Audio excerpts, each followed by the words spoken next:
Y estamos llegando a una parte, como estamos viendo estas últimas semanas, pues muy práctica, ¿verdad? No solamente son conceptos teológicos que son gloriosos y que asumimos, sino que se trata de la vida real, ¿no? Y hoy nos vamos a encontrar con un tema muy práctico que no solamente es difícil de aplicar, sino que es difícil incluso de aceptar. Igual leemos y decimos, vale, por esto no paso, ¿no? Entonces, quiero que seamos conscientes de esta realidad. Y es que el Señor, cuando diseñó al ser humano y nos creó, por así decirlo, puso un sensor dentro nuestro que detecta lo que es justo y lo que es injusto, ¿no? De tal manera que cuando vemos una injusticia, ¡pum!, se enciende esa luz roja dentro de nosotros. Y lo cierto es que el pecado ha distorsionado ese sensor, por así decirlo.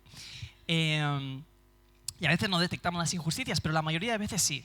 Lo que pasa que muchas veces cuando vemos una injusticia fuera de nosotros, ya sea alguna guerra, algún abuso político, alguna injusticia social, es cierto que a veces nos lamentamos y preguntamos por qué, igual hacemos un comentario si estamos con alguien al respecto, pero ¿qué pasa al día siguiente? Muchas veces ni te acuerdas. Aquella injusticia se ha quedado ahí en el aire. Pero ¿qué pasa cuando eres tú que sufres esa injusticia? Entonces todo cambia.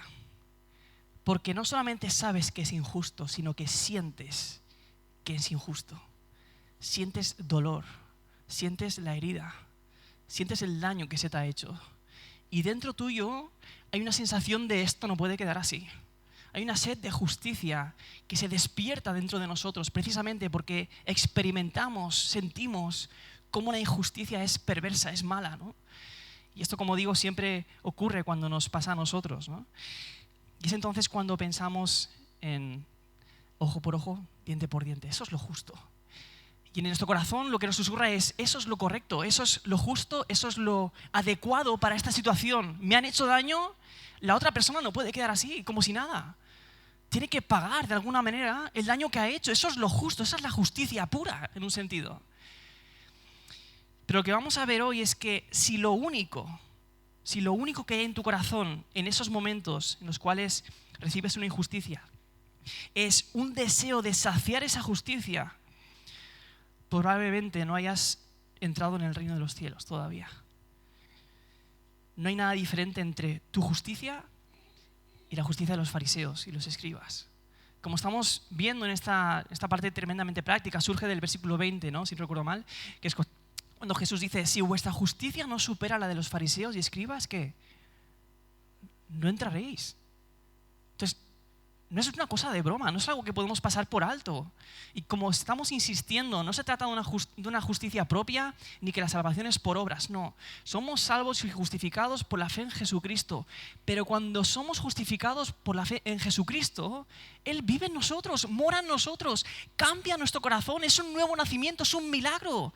Y eso se ve en un estilo de vida que ama la justicia de Dios, desea practicarla. ¿Vale? Así que vamos a ver qué es lo que Jesús dice al respecto de este mandamiento que encontramos en el Antiguo Testamento. Dice así en Mateo 5, 38 al 42. Dice, habéis oído que se dijo, ojo por ojo y diente por diente. Pero yo os digo, no resistáis al que es malo. Antes, a cualquiera que te abofetee en la mejilla derecha, vuélvele también la otra. Y al que quiera ponerte pleito y quitarte la túnica, déjale también la capa. Y cualquiera que te obligue a ir una milla, ve con él 2. Al que te pida, dale. Y al que desee pedirte prestado, no le vuelvas la espalda. Hasta aquí la palabra del Señor. Así que lo que hace Jesús de nuevo es sacar a la luz una de las enseñanzas que se estaban malinterpretando en aquel momento, ¿no? De generación en generación, los maestros de la ley enseñaban la ley y encontramos esto en la ley de Moisés, este ojo por ojo, diente por diente, pero estaban distorsionado el significado de ello, ¿vale? Así que si vas al Antiguo Testamento y vas al Pentateuco, encontrarás que esta cita de ojo por ojo y diente por diente se encuentra en diferentes sitios. Lo encontramos en Éxodo, lo encontramos en Levítico, lo encontramos en Deuteronomio, ¿vale? Una de las citas, os las pongo aquí, es Levítico 24, y dice lo siguiente, dice Levítico 24, 17. Si un hombre quita la vida a cualquier ser humano, ciertamente ha de morir, y el que quite la vida a un animal, lo restituirá, vida por vida. Si un hombre hiere a su prójimo, según hizo, así se le hará. Fractura por fractura, ojo por ojo, diente por diente. Según la lesión que haya hecho a otro, así se le hará. El que mate a un animal lo restituirá, pero el que mate a un hombre ha de morir. Habrá una misma ley para vosotros, será tanto para el forastero como para el nativo, porque yo soy el Señor, Jehová vuestro Dios. Así que encontramos estos textos en el Antiguo Testamento que nos hablan de este ojo por ojo y diente por diente. De hecho, es la justicia pura, ¿no? Has destrozado esto, tienes que restituir esto. Has hecho este daño se te tiene que aplicar. Así que esta ley tenía varios propósitos. El primero de ellos era el de controlar el castigo al ofensor. Sabes que cuando alguien te hace daño, muchas veces lo que tú quieres no es pagar con la misma moneda, es lo mismo y además un poquito más, ¿no? Como para que, le duela un poquito más, ¿no? ¿Sabes? Eso es lo que hay dentro de nosotros, es lo mismo, pero además un castigo añadido, ¿no? Y en otras naciones que rodeaban a Israel, el castigo que se aplicaba era superior a la ofensa o al daño que se había cometido. Pero Dios es justo, así que establece un límite de cuál debe ser el castigo. Y lo justo es una cosa por la otra, la misma, no más, no exceder el daño, sino lo mismo. Ojo herido, pues por un ojo herido. Una vida por una vida, no por dos, ni por tres, ni por cuatro, sino por una. Así que esa es la realidad, ¿no? De hecho, hay millones de películas, ¿no? que nos hablan de ese deseo de venganza, ¿no? Y la película empieza con la muerte de una hija, por ejemplo, y toda la película es el protagonista buscando al que le mató y hacerle daño a él. Y estamos constantemente con ese deseo de sed de justicia y a veces pasamos de la raya. Bueno, pues Dios es justo. Y lo que es justo es ojo por ojo y diente por diente. Por otro lado, este mandamiento tenía también una intención disuasoria, ¿no? Es decir, si tú pensabas hacerle daño a alguien, te lo tienes que pensar dos veces. Porque ese mismo daño se te iba a hacer a ti. Así que era una medida de contención, de prevención, como una especie de muralla, por así decirlo, para evitar el pecado, ¿no? Pero ¿qué pasa? Que como siempre sucede, bueno, otro aspecto más es que esta pena de ojo por ojo, diente por diente, debía ser aplicada en los tribunales. Era algo que tenía que ver con el tribunal civil. No era yo mismo que Daniel me hacía daño en un ojo, yo se lo hacía a él, sino que se llevaba al tribunal el caso y entonces se hacía justicia, ¿no? Desde las instituciones civiles del pueblo de Israel. No era una cuestión de venganza personal. De hecho, encontramos un poquito antes en este texto de Levítico, en el capítulo 19, esta realidad. Mira lo que dice. Dice, no te vengarás, ni guardarás rencor a los hijos de tu pueblo, sino que amarás a tu prójimo como a ti mismo. Yo soy el Señor. Fijaos que este contexto de amar a tu prójimo como a ti mismo, que es algo que sabemos mucho, está en el contexto de ¿qué? De no tomar venganza personal. Estaba prohibido. Dios no aceptaba eso. Era algo que se tenía que poner a juicio. Otro de los textos, hay muchos, pero Proverbios, por ejemplo, 20:22 dice, no digas, yo pagaré el mal por mal. Espera en el Señor y Él te salvará. Así que en ningún momento este mandamiento era para que cada uno lo aplicáramos de la manera que nosotros veamos. No, era algo que debía aplicarse en el juicio, ¿no? en un tribunal. Sin embargo, ¿qué estaba sucediendo en aquel momento? Pues que los fariseos, escribas, maestros de la ley, cogían este mandamiento como un derecho personal. Como si casi fuera la única solución. Cuando alguien me hace daño, es hacer lo mismo a esa persona. Eso es lo justo. Y la realidad es que nosotros no somos muy diferentes a ellos. En los momentos en los cuales has sido ofendido, lo que tu corazón quiere, ¿qué es? Justicia. No pides más. Quieres justicia. Eso es lo que clama a gritos tu corazón, que se haga justicia. De hecho, no vemos otra solución muchas veces. No vemos otra respuesta adecuada, viable en ese momento. Y cuando esto ocurre, nuestro corazón es seducido y es engañado por el mal. Y comenzamos a ver la venganza personal como algo justo, como algo bueno, como algo aceptable. De manera que devolvemos el mal por mal. Devolvemos la ofensa con otra ofensa. Devolvemos el pecado con más pecado. Pero fijaos que el hecho de que un hermano, una hermana, mi prójimo me haya hecho daño, haya pecado contra mí, su pecado no limpia mi pecado a la hora de hacérselo a él. Lo que yo le hago sigue siendo pecado, no justifica mi acción. Es tan mala, tan perversa como la otra. Así que su pecado, su daño, no me da una licencia y limpia esa acción, la purifica como si fuese justa. No es mala, es perversa en ese momento, cuando se aplica como una venganza personal. Y uno de los problemas que nos enfrentamos con respecto a la venganza es que a veces cuando pensamos en esto, pensamos, como decía antes, como las películas, ¿no? Algo grande, la muerte de alguien, quizás algo premeditado, con alevosía, algo muy evidente, que todo el mundo pensaba, ¡guau, qué perverso es esto!, ¿no? Pero la venganza puede ser muy sutil. Puedes estar vengándote de personas sin ser consciente. La venganza es cualquier tipo de castigo que le impongas a otra persona por alguna ofensa recibida. Ya sea pequeño o grande, pero ¡pum!, le castigas de alguna manera.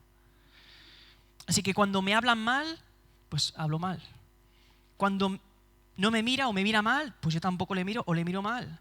Cuando me ha hecho cierto comentario, yo dejo de hablarle. Cuando ha herido mi reputación, pues yo voy a explicar a los demás qué es lo que ha hecho esta persona, ¿no? Hiero su reputación también. Cuando alguien no ha tenido misericordia de mí, pues yo ¿por qué me tengo que preocupar de él? Todo esto es venganza. Son formas en las que castigamos a la otra persona y respondemos con el mismo daño o con un daño parecido. Esa es la respuesta de nuestro corazón, de ojo por ojo, diente por diente. Y esto, lo único que hacemos es tratar de las relaciones personales de una manera totalmente condicional. Si me haces esto, yo te hago esto. Para bien o para mal.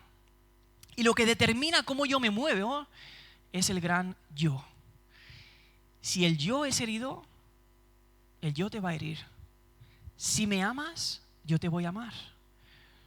Pero estamos actuando muchas veces y viviendo en base al ojo por ojo, diente por diente. Nuestro trato con los demás es condicional. Así recibo, pues así doy. Y esto es interesante porque cuando Jesús dice que nos opongamos a esta realidad, ¿no? Dice, no resistáis al que es malo, habla de resistir no en el sentido de aguantar, sino de provocar ofensa, ¿no? Como a dañar a la otra persona. Dice, no resistáis al que es, ¿qué? Malo. No dice, no resistáis al hermano. O dice, no resistáis al prójimo. No. Le llama por su nombre. No resistáis al que es malo. Y esto es muy interesante. Porque Jesús mismo está reconociendo que lo que te están pudiendo hacer es pecado. Es terrible a los ojos de Dios. Es una abominación quizás. Es algo perverso a los ojos de Dios. Jesús lo reconoce. Eso es malo. Pero precisamente por eso es difícil este texto de llevarlo a la práctica.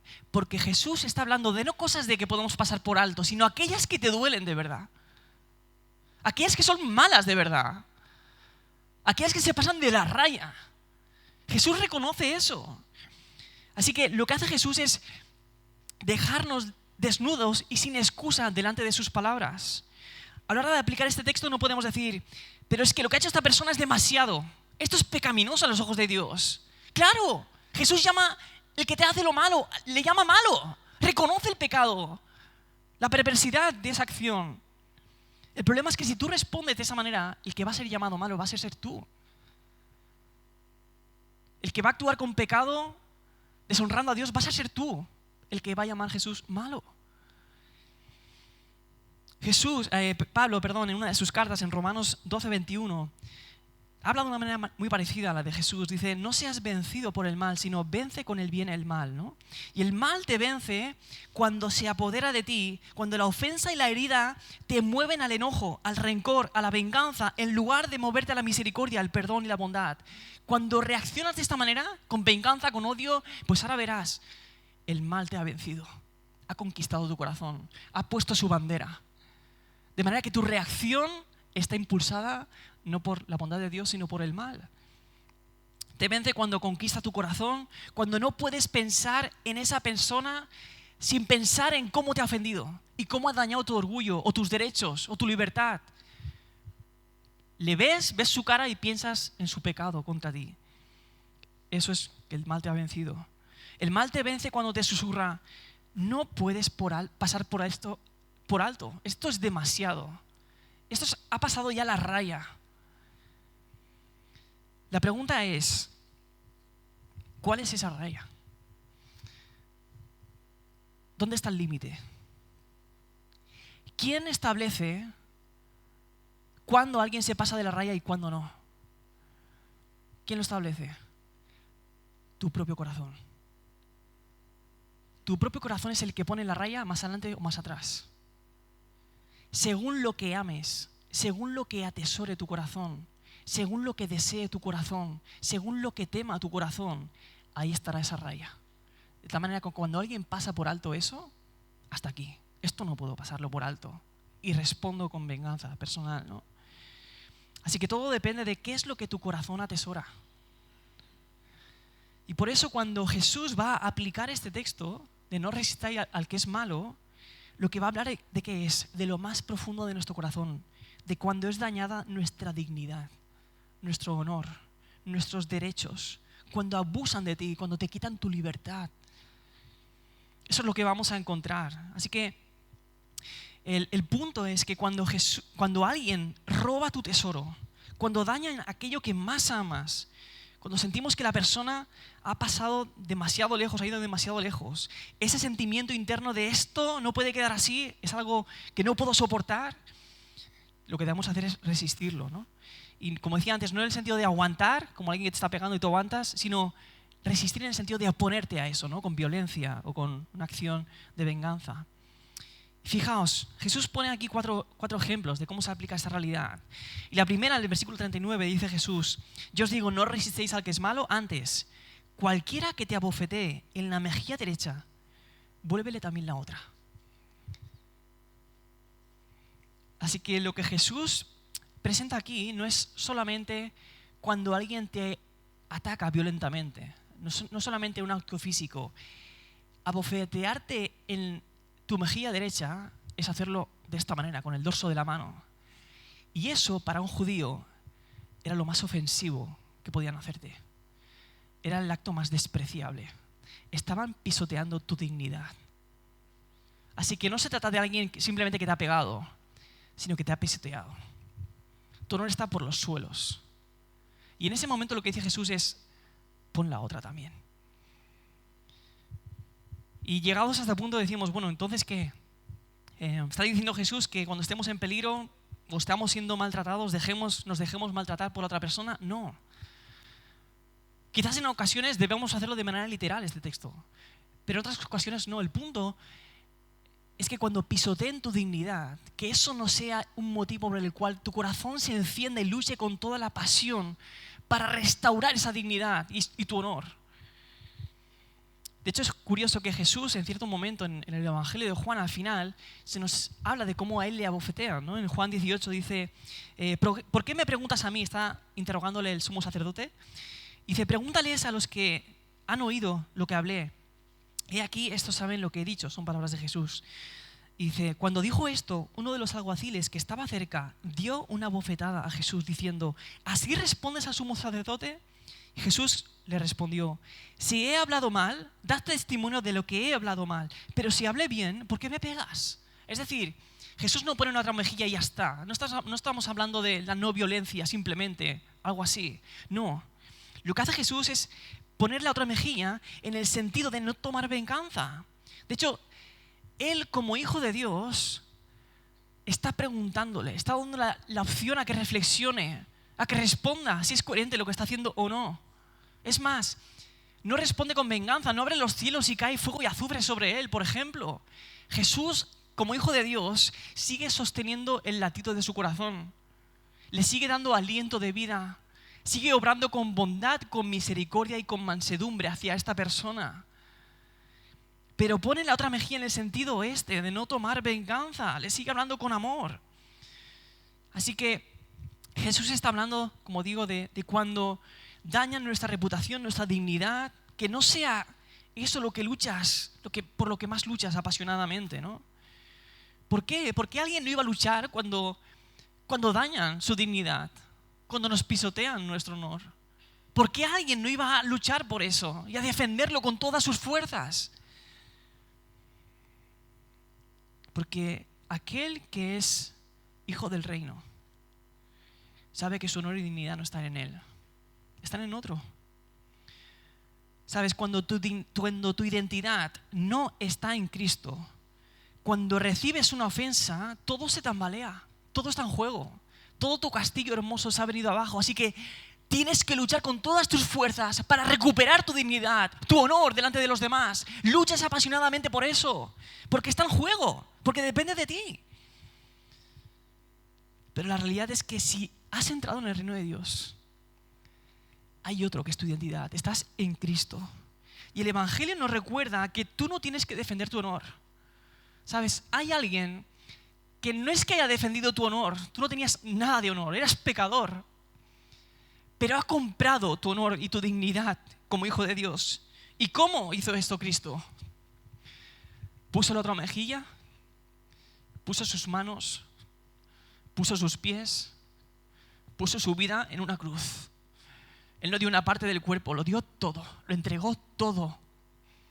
Pisotearon su dignidad, escupieron a la cara al Hijo de Dios, le torturaron.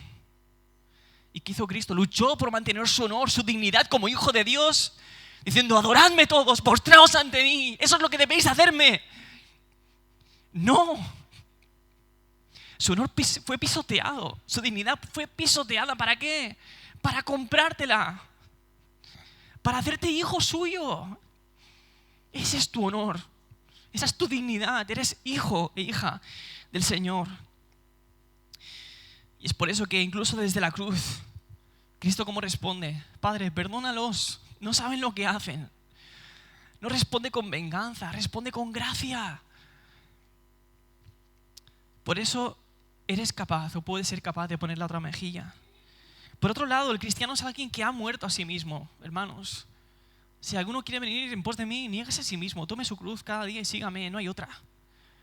Si quieres ser cristiano evangélico, pues este versículo te lo puedes saltar si quieres. Puedes venir a las reuniones, puedes cantar alabanzas, puedes orar en público, puedes ser fiel a toda esta religión evangélica.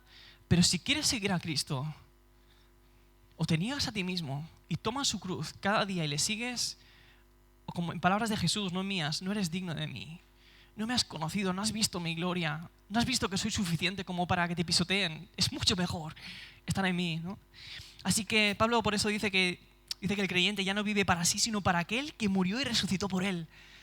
Es decir, cuando pisotean tu dignidad, da igual, porque por la gloria por la que vas a luchar, la dignidad es la de otro, es la de Cristo, es su honor por el cual vas a luchar, no el tuyo.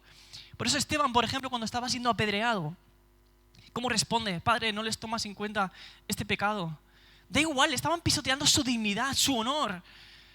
Da igual, pero él sabía que estaba en Cristo. Tan cierto lo tenía que vio la gloria de Jesús. A él no estaba sentado, estaba Jesús en ese momento de pie, viendo cómo Esteban estaba siendo apedreado. Le dijo: Señor Jesús, recibe mi espíritu. Su honor estaba en otro lugar. Así que necesitamos mirar a Cristo, mirar el Evangelio, ¿no? El siguiente ejemplo que pone de cómo podemos no resistir al mal, dice lo siguiente, dice: al que quiera ponerte pleito y quitarte la túnica, déjale también la capa. Aquí está hablando del abuso, ¿no? De la libertad, el abuso injusto, perdón, ¿no? Por el cual alguien quiere quitarte la túnica, la camisa interior, como pago de una deuda, ¿no? Y esto es algo ruin y despreciable, ¿no? De hecho, Jesús dice que cuando alguien te pida esto, la camisa interior, dale también la capa, es decir, con lo cual te puedes abrigar por la noche. De hecho, según la ley, cuando la ropa era tomada como un préstamo, debía ser devuelta a la persona antes del anochecer para protegerse del frío, ¿no? Esto lo encontramos en Éxodo 22. Dice: si tomas en prenda el manto de tu prójimo, se lo devolverás antes de ponerse el sol, porque es su único abrigo, es el vestido para su cuerpo.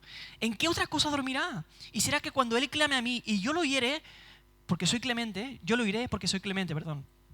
Así que Jesús nos habla de esto, ¿no? Cuando alguien nos quita nuestros derechos, o sea, por lo menos tener la capa, tener con qué abrigarme, es la dignidad de la persona, ¿no? Estamos hablando de derechos humanos, no algo tan básico, no estamos hablando de privilegios, grandes privilegios, estamos hablando de lo más básico, de poder cubrirme para no morir de frío.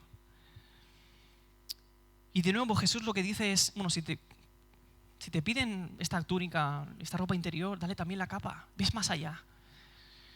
Ahora Jesús, ¿qué está diciendo con esto? Está llamándonos a que nos desprendamos de cualquier cosa que sea nuestra, llamando a renunciar, a que luchemos por algún derecho que tengamos, pues Obviamente no. A Dios le importa mucho la justicia social. Si lees los profetas, vas a ver cómo Dios habla a los gobernantes por las injusticias que están habiendo. Dios mismo se llama a sí mismo Padre de los huérfanos y defensor de las viudas. Le importa y mucho nuestros derechos, la justicia social, todos estos temas. Pero lo que está diciendo Jesús es que dejes de tomar venganza cuando alguien ataca tus derechos. Y esto es algo que hacemos en todos los ámbitos de nuestra vida, ¿no? Por ejemplo, en el matrimonio. Pues como esposos y esposas tenemos el derecho de ser tratados con respeto y amor por parte de nuestro esposo. O tenemos el derecho de disfrutar de la intimidad con él, con ella. De manera que cuando no obtengo de él o de ella lo que me pertenece como esposo, como ese derecho que tengo, disfrutar de ella, disfrutar de él, respondo con venganza. Le hablo mal, no le miro, no soy cariñoso, no me acerco a él o a ella. O sea, estamos pagando, ¿no?, con la misma moneda, ¿no? ¿Por qué? Porque nuestros derechos como marido o como mujer están siendo pisoteados, ¿no? O en el ámbito laboral, ¿no? Pues tenemos el derecho de cobrar el día establecido, no cobrarte días más tarde, ¿no?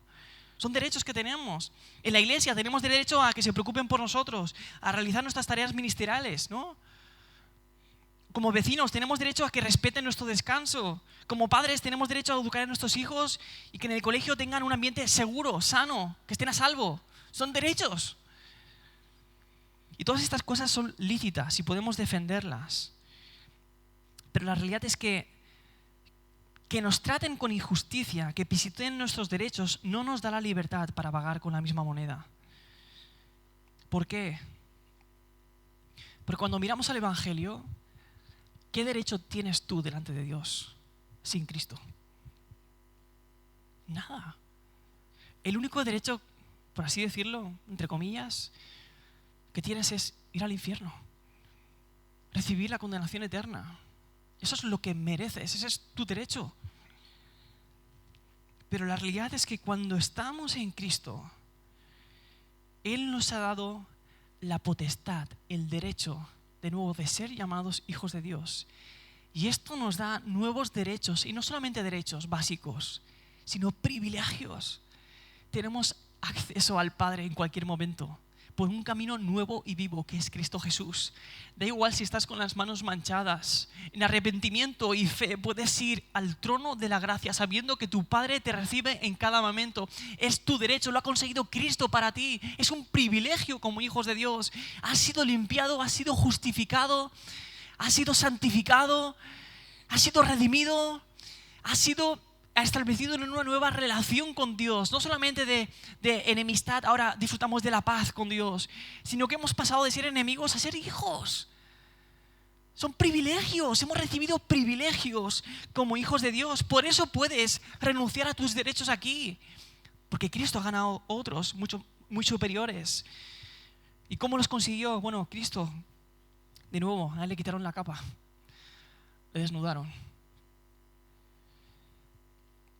Quisieron arrebatarle todos sus derechos, hasta el derecho de vivir. Y como Hijo eterno, en lugar de reclamar su derecho a la gloria y a la adoración, soportó la burla, el desprecio, a fin de otorgarte a ti esos plenos derechos como hijos de Dios. O sea, el creyente es aquel que sabe que no merece nada, pero que lo ha recibido todo. O sea, Cristo nos lo ha dado absolutamente todo. Cristo ha renunciado todo por nosotros a fin de hacernos suyos para siempre, con nuevos derechos y nuevos privilegios. Seguimos adelante, el versículo 41 dice: y cualquiera que te obliga a ir a una milla, ve con él 2 millas, ¿no? En aquel momento los soldados romanos podían obligarte a ti a llevar una carga, el tiempo que ellos quisieran, hasta una milla, o coger tu asno y tomarlo prestado y usarlo para sus quehaceres, ¿no? Pero claro, imagínate, ponte en la piel de los judíos en aquel momento, que un soldado romano te obligue a llevar una carga. O sea, para ellos era el recuerdo constante de que estaban sometidos bajo sus enemigos, de que estaban privados de la libertad. Por eso esperaban el Mesías, ¿no? Ser liberados, de nuevo, igual que en Egipto, pues ser liberados del imperio romano. Estaban pisoteando constantemente su libertad, había un abuso ahí de poder. Pero es ahí donde Jesús también entra. Y lo que dice es no solamente llevar a una milla, sino 2. Ayúdale, sírvele, ámale, Hazle el bien. Y de nuevo, cuando Jesús nos habla de esto, ¿por qué íbamos a hacer esto? Porque el corazón de Dios es así. Dios es ese Dios que hace salir su sol sobre buenos y malos, justos e injustos. Es decir, su trato con la criatura no es condicional. Él es bueno. Él es misericordioso. No puede cambiar. Él es amor. Y así nos trata. Y ha sido precisamente su bondad hacia nosotros, hacia sus enemigos, la que nos ha hecho libres. Es decir, hemos sido libertados ¿de qué? Del dominio de las tinieblas, de la condenación, de la esclavitud del pecado. Cristo ha comprado nuestra libertad completamente, eternamente, para siempre, en una medida que jamás podríamos soñar. ¿Y cómo fue esto? De nuevo, cuando miramos a Cristo, ¿qué es lo que vemos? Vemos a Cristo y a los soldados diciéndole, toma esa cruz y llévala hasta el Calvario. Toma esa carga y lleva hasta ahí. Y Cristo la toma. Pero su cuerpo está tan destrozado que no puede ni llevar esa carga. Y otro es obligado a llevarla. Este es el ejemplo claro que vemos en las Escrituras de cómo esto se cumple. Simón de Cirene, ¿no? Pero lo que vemos es a este hombre en la cruz, privado de toda libertad. No podía mover ni sus manos, no podía mover ni sus piernas, no podía mover ni sus pies, ni sus brazos. No solamente estaba esposado, estaba crucificado, coartado de toda libertad, arrebatado todo eso, sin poder moverse de allí, sufriendo la maldición por nosotros. Pero precisamente allí, atado, clavado, crucificado, compró nuestra libertad.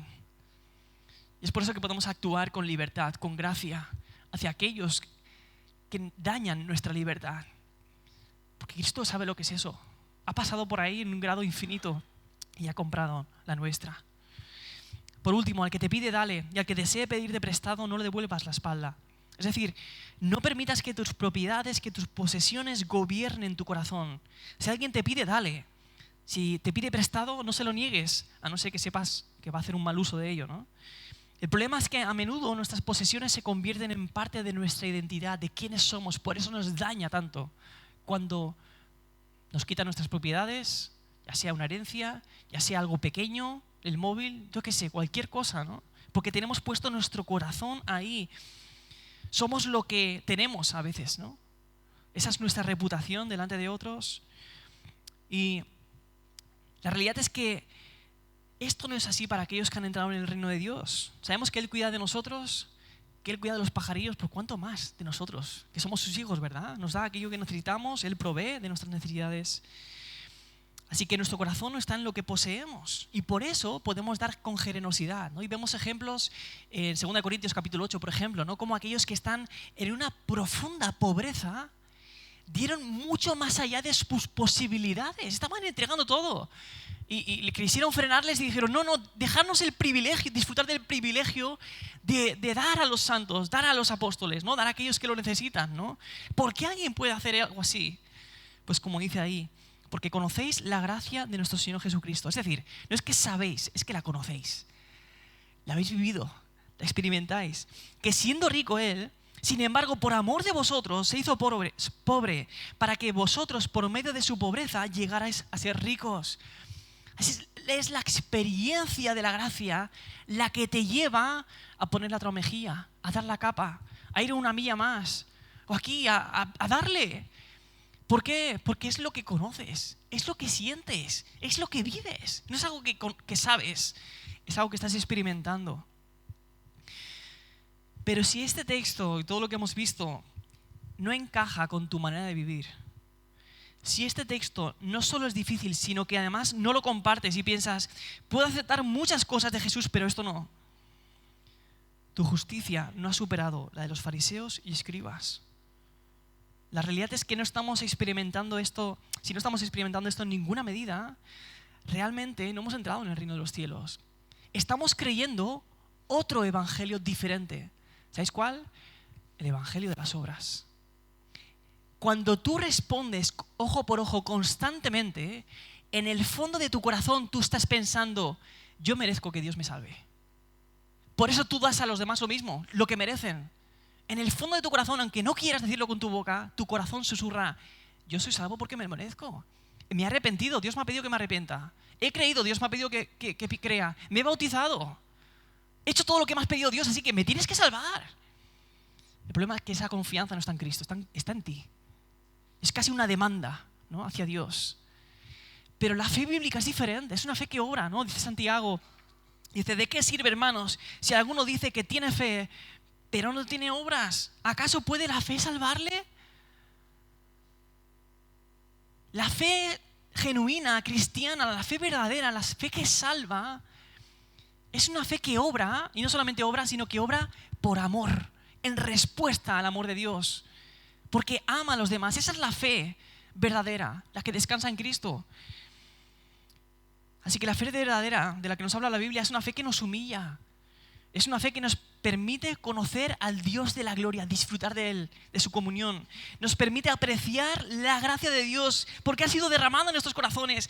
Sentimos el perdón de Dios, lo experimentamos, nos gozamos en el perdón de Dios. Hablamos a otro del perdón de Dios porque es lo que estamos viviendo y experimentando. No solamente es una verdad que aceptamos como cierta, es nuestra experiencia. Nos llena del amor de Dios. Cristo vive en nosotros, su vida se manifiesta también a través de nosotros. Y sabemos que todo es por gracia porque éramos enemigos. El creyente verdadero es aquel que deposita su fe porque se ha visto ardiendo en el infierno. Se ha visto culpable, se ha visto con una cara que no puede soportar. Y por eso ha pedido socorro al Señor. Ha pedido que le salve. No que le lleve al cielo, no que le lleve, no, que le salve porque estaba perdido, estaba condenado. Por eso necesitamos un salvador, no un ayudador. Es un salvador. Así que el creyente es aquel que sabe que no tiene nada, que no merece nada, pero que lo ha recibido todo. Por eso puede responder de esta manera, porque sabe lo que es la gracia. Lo ha experimentado y por eso puede aplicar a este texto. No digo que sea fácil, hermanos. Digo que vamos en esa dirección cuando miramos a Cristo. Si realmente hemos experimentado su gracia. Pero si esta no es tu experiencia de vida, corre a sus pies. Da igual lo que hayas vivido hasta ahora, ves a Él, ríndete a Él, póstrate ante Él. Él es aquel que puso la otra mejilla, que dio su capa, que dio todo. ¿Sabes? Nosotros luchamos con toda nuestra pasión, ¿no?, por defender nuestros derechos, pero Cristo luchó con todo su corazón para darte a ti esos derechos como hijos de Dios. Fue Él que luchó de esa manera. Así que da igual lo que has hecho. Da igual hasta dónde sientes que está tu pecado. Da igual si te ves con las manos manchadas y el corazón sucio. El que viene a mí, de ninguna manera le echaré fuera. De ninguna manera. No pienses por un momento que lo que has hecho es demasiado. O que llevas demasiado tiempo engañando a ti mismo y a los demás. Da igual. Tira eso a la basura. Ves a Cristo. Confiésalo. Y recibirás gracia. Y esa gracia que recibes es la que te da el poder para vivir de la misma manera. Porque la experimentas. Tu corazón ha sido lleno de Él. Así que su gracia obra en nosotros y también a través de nosotros. Cristo luchó con toda su pasión, con todas sus fuerzas. Dice en Hebreos 12:2 que debemos tener los ojos puestos ¿en quién? En Jesús, autor y consumador de la fe, quien por el gozo puesto delante de Él soportó la cruz, ¿qué? Menospreciando la vergüenza. ¿Han pisoteado tu dignidad? Mira a Jesús. Menospreció la vergüenza. No estamos hablando de la dignidad de un ser humano, estamos hablando de la dignidad del Dios de la gloria, 3 veces santo. Él menospreció la vergüenza y se ha sentado a la diestra de Dios donde intercede por ti. Por último, hermanos,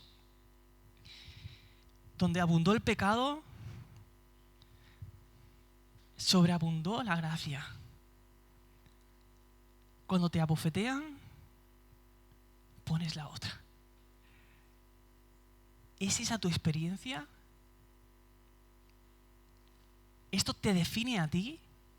Que donde los demás han pecado en abundancia hacia ti, ¿tú estás sobreabundando, dando gracia? Solo cuando experimentamos esto podemos vivirlo. Esto no podemos luchar con nuestras fuerzas. Esto es demasiado. Es un milagro. Que Dios quiere obrar. Él desea hacerlo. Y por eso le vamos a pedir que lo haga, ¿vale? Nos ponemos de pie para orar, si os parece. Señor, venimos a ti con las manos manchadas, Señor, y reconociendo que no siempre estamos viviendo de esta manera, Señor, y vemos cuántas veces nuestra manera de tratar a los demás es tan condicional, Señor, y llena de sutilezas de venganza, Señor, con cosas pequeñas, pero imponiendo castigos a los demás. Y perdónanos por pisotear el Evangelio, Señor, y mancharlo, y dar una imagen no bíblica ni real de quién eres tú. Te pedimos que tu gracia tenga compasión de nosotros, Señor, que tú tengas compasión de nosotros, misericordia, que nos muestres de nuevo tu corazón, Señor, compasivo y misericordioso, clemente, lento para la ira y grande misericordia, a fin de que podamos vivir en esa misma realidad hacia aquellos que nos rodean, Señor. Pues te pedimos esto porque es la manera en que tú vas a ser glorificado, Señor, y que otros van a poder conocerte, Señor. Y es por eso que lo pedimos también con fe, Señor, creyendo que es tu deseo, no solamente que puedes, sino que es tu deseo obrar de esta manera en tu pueblo. Pues Padre, hazlo en el nombre de Jesús. Amén.